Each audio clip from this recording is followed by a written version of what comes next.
We knew that Spider-Man was not long for the Beyond era, and now we finally have the details of what's shaping up to be an enormous 60th anniversary of everyone's favorite web slinger in the Marvel 616. Obviously, Spider-Man is probably the most important singular comic book character in all of Marvel Comics, and this is going to be an enormous anniversary for the character.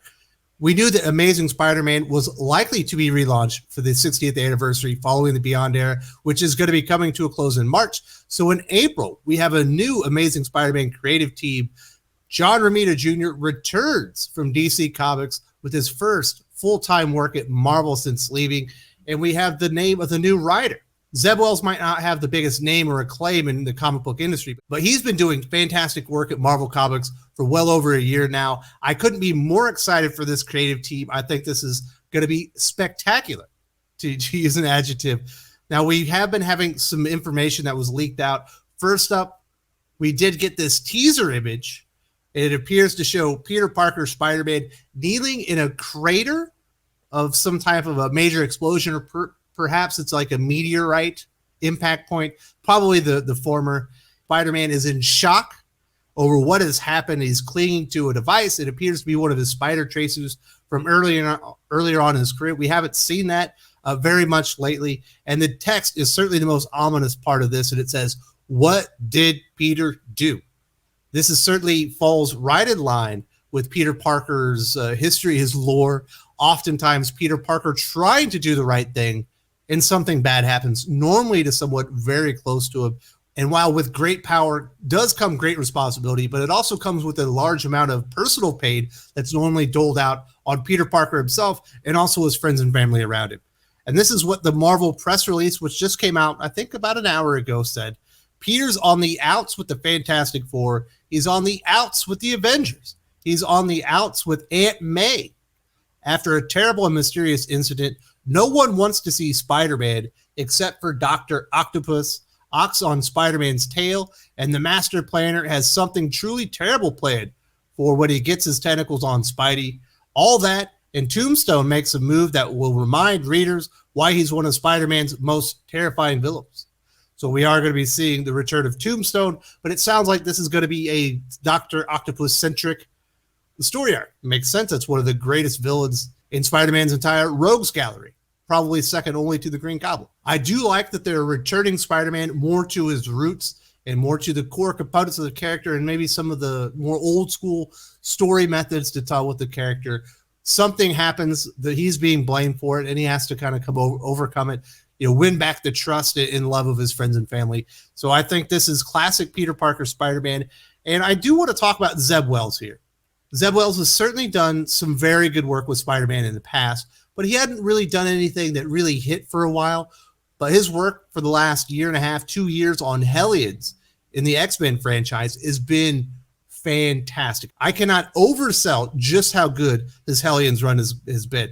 Unfortunately, his time there just ended, and Doc and I had speculated on This Week at X-Men that could be because he had been put on the Beyond board as one of the 6 Spider-Man writers that were kind of bridging the gap from Nick Spencer into whatever this reboot was going to be. And we had thought perhaps he was going to be the Spider-Man writer. It turned out that was correct. He's going to be the Spider-Man writer. And based on what he's done, not only with Hellions, which is fantastic, and if you haven't got that in trades, do it, because you're going to love it. But his work actually on the Spider-Man comics in the Spider-Man Beyond, which for the most part has been really good, kind of across the board. There's been a few lulls here and there, but it's been a good run, much better than you would expect for 6 writers. But the Zeb Wells issues have stood out as being really good, along with Patrick Gleason. So this is great news. Zeb Wells appears to be at the top of his game, is a very hot writer at Marvel Comics, and I think Nick Lowe and the Spider-Man team made the right choice in reaching out and saying, hey, listen, the X-Men team have Zeb Wells right now. They've got him on this Hellion saying they're not letting him do anything else. He needs to be on a bigger profile project. It gets no bigger than Amazing Spider-Man at Marvel Comics, right? This is the flagship series. I couldn't be happier for Zeb Wells, and I think this is a very good choice for Spider-Man moving forward. This is what Spider-Man group editor Nick Lowe had to say. Spider-Man doesn't turn 60 every year, and we are going big with his run, cramming it with the biggest WTF moment Spidey has ever had. Zeb and Jr. will go down in history as one of the best creative teams ever. All right, that's some hyperbole there. It's going to be hard to become one of the greatest Spider-Man creative teams of all time. Let's just put that one out there. You just go to the very first team with Ditko and Stan Lee, and you're already behind the 8 ball. It's going to be tough to beat. But that does not mean they shouldn't be striving for excellence, and it sounds like that's what they're trying to set up with this run. Obviously, we just heard Nick Lowe mention Jr. And really the first announcement regarding this reboot was that John Romita Jr. was returning as the full-time artist of Amazing Spider-Man. This is essentially the series that launched him into legendary status. Now, John Romita Jr. is coming over from DC Comics, and I'll be honest, definitely for the last few years, I don't think he was really bringing his best work, and I don't know that his heart was really in it. I think John Romita Jr. is much more comfortable and feels at home at Marvel Comics.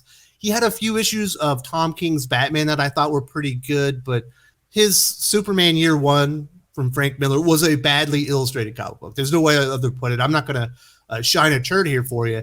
And there was, like his last image ever at DC, I believe, was the last page of Infinite Frontier, and it appears to look like Darkseid is wearing a diaper.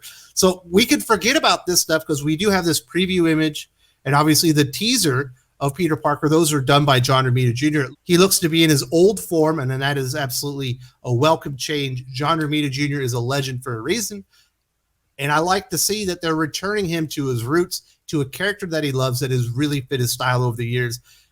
And the good thing is that John Romita Jr. is essentially known for being a very fast artist. Now, if they make this a twice monthly book, which ASM has been for quite some time, until recently when it became a monthly book, I don't know that he can do that, but he can definitely keep up a monthly schedule, no problem, because John Romita Jr. is one of the fastest comic book artists in the entire comic book industry, always has been. This is what the press release had to say about John Romita Jr. himself. The definitive Amazing Spider-Man artist made his grand return to Marvel Comics last year, specifically for this run, and is back to bring Spider-Man's world to the page with his singular, unmatched finesse. I don't know if finesse is the way I would really describe John Romita Jr.'s artistic style, but that is the way Marvel is selling it. And I, for one, despite some lackluster work at DC Comics, am very excited for this return. I think John Romita Jr. is going to knock it out of the park. I do think that Zeb Wells, John Romita Jr. should work together in perfect unison. And this is a really exciting time for Spider-Man fans. I think that Marvel needed to do something special for the 60th anniversary of Spider-Man. It looks like we're returning kind of to the roots of the character. We've got a big villain returning to be his big nemesis. He's on the outs with the Fantastic Four, the Avengers, even Aunt May.